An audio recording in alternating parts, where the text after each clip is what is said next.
Hello student, welcome back to Learning Hub.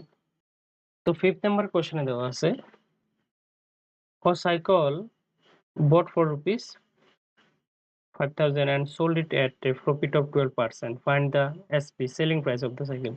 তো একটি cycle 5000 টাকায় কেনা হলো এবং কি করা হলো শতকরা 12 টাকা করে শতকরা 12% বা শতকরা 12 টাকা করে কি করা হলো বিক্রি করা হলো প্রফিট নিয়ে। তো সাইকেলটির বিক্রির দাম বের করতে হবে আমাদের। তো সুতরাং আমরা লিখতে পারি cost price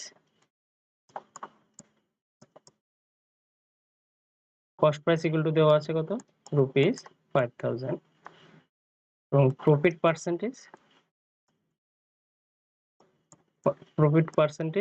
12%। সো প্রফিট বের করে নিতে পারি আমরা।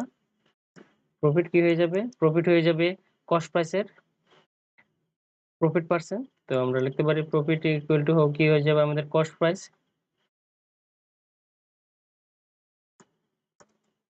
Price into profit percent. তো কস্ট প্রাইস কি দেওয়া আছে 5000 ইনটু প্রফিট পার্সেন্টেজ 12%। 12% কে আমরা কি করে লিখতে পারি? এইভাবে লিখতে পারি পার্সেন্টেজ। তো আমরা যদি এখন ডিভাইড করে দিই, ডিভাইড করলে হয়ে যাবে তো 50 ইনটু 12 তো কি হয়ে যাবে 50 12 জোড় হবে 600। সুতরাং আমরা এখানে কি পেলাম? প্রফিট বা লাভ পেয়ে গেলাম রুপিস 600।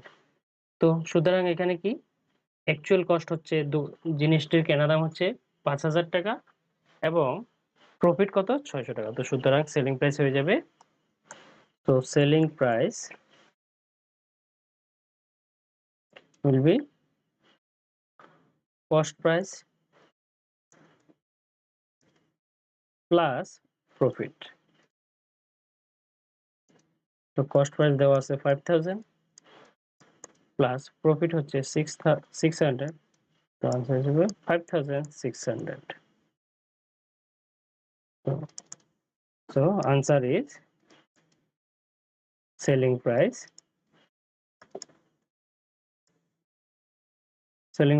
is rupees 5600।